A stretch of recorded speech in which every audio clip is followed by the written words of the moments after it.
Section 2, operations, properties, and applications of real numbers. Well, let's talk addition.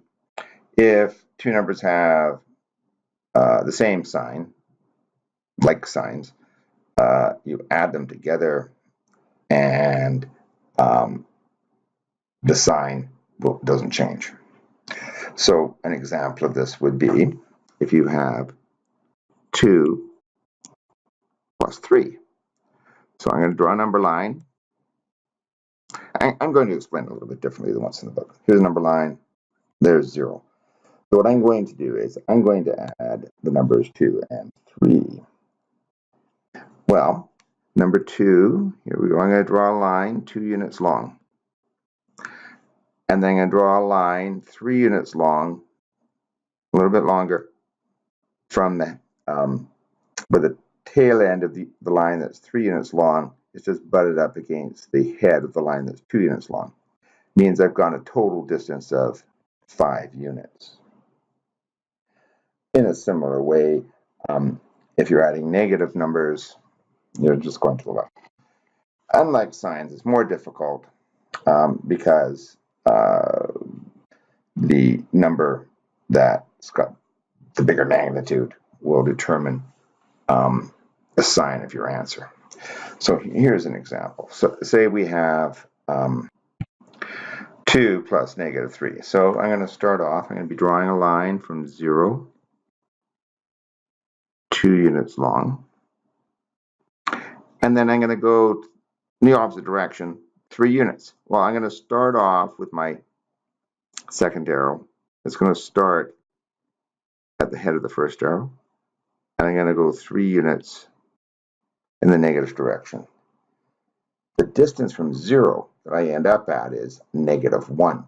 So 2 plus -3 equals a -1. That's right there. When you're doing addition of real numbers and there's a negative numbers involved, keep in mind the double negative rule. So 2 negatives make a positive. Well, what they're showing you in this example here in the blue, right here, is how you can end up with a negative product when you are multiplying positive and negative numbers. So 4 times 5 is 20, 4 times 4 is 16. Numbers get products getting smaller. 4 times 1 is 4. 4 times 0 is 0 because anything times 0 is 0. 4 times -1, -4. 4 times -2 would be -8, etc. In a similar way, -4 times 2 is -8. So there's a rule here. If you're multiplying numbers and you've got these two numbers, you're multiplying them and they have opposite signs. One is positive, one is negative. Your answer is always going to be negative. Well, we have to also take into account the double negative rule for multiplication, because really that's where it comes from. If you have a negative times a negative, it makes a positive. So 2 negatives multiplied together result in a positive number. And 2 positive numbers multiplied together end up in a positive number. When you're multiplying sign numbers, keep these rules for like signs and unlike signs in mind. Here's a little table to help you remember how this works. So +5 times +2 is 10. 5 times -2, well, that's a positive times a negative. It's going to be a negative. -5 times 2, well, it's a negative times a positive. That's going to be negative. A -5 times -2 is a negative times a negative. That's a positive. It's something I want you to take note of. In my example, I'm using a dot as a multiplication symbol. And the reason that I'm doing that is I don't want to be using an X, like a cross, like the multiplication sign, the X, because later when we're doing algebra, we're going to get all confused. We'll have too many X is kicking around. So a dot is often used. The other convention that's used is here. You have two numbers that are in brackets, and if they're just beside each other and there's no other signage, it means multiplication. When we're dividing real numbers, it's the same kind of idea as multiplying. If you have two numbers, they have like signs. In other words, they're both positive, then your answer is positive. If they're both negative, your answer is positive. So this, if you have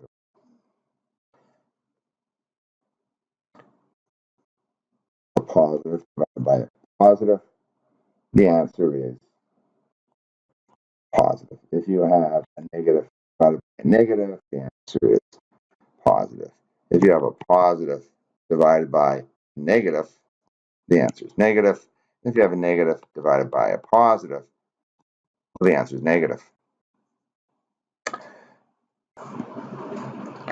Okay, here's an example, dividing signed numbers. Well, here we have plus 10 divided by plus 2, so that's going to be plus 5 for an answer. If I have 10 divided by negative 2, that's going to work out to be negative 5 because I have a positive number divided by a negative number. My next example down, negative 10 divided by negative 2, well, they're like signs. So negative divided by negative is a positive. And here's something that always messes students up to start with. I got 10 divided by 2, and I got a negative sign in front of that. Well, what does that mean? Well, you'll see this very often in textbooks because of limitations in typesetting. And, I might actually write it this way sometime in notes. It's just by convention, what this means is that the ratio of 10 divided by 2 is negative. This is going to be negative 5. The negative sign can either be up top, like it could be negative 10 divided by plus 2, or it could be plus 10 divided by negative 2. But the deal is that this ratio here, and the ratio is actually negative. So that turns out to be negative 5. And then if you have 10 divided by negative 2, that's also negative 5. Another situation that can occur you have to be aware of is division by 0. So 7 divided by 0, we say it's undefined. That just means it's really, really big. Here, watch this pattern. So I have 7 divided by 1, 7 divided by 0.1. You can do this on a calculator. In fact, it's probably a good idea. 7 divided by 0.01, 7 divided by 0.001, 7 divided by 0.0001. Okay, well, what do these evaluate to? 7 divided by 1 is 7. 7 divided by 0.1 is 70. 7 divided by 0.01 is 700. Next one, 7,000. This is 70,000. So as the denominator is getting smaller, doesn't really matter what's in the numerator, as the denominator is getting smaller and smaller and smaller, the ratio between the top and the bottom is getting bigger. And it doesn't matter. I mean, even 0 divided by 0 is just huge. It's really not defined. But anytime you have division by 0, it just means that the operation is undefined and there's no solution to that. Well, it's not no solution, it's just undefined. But in effect, what's happening is this denominator is getting smaller and smaller and smaller. The ratio is getting bigger and bigger and bigger.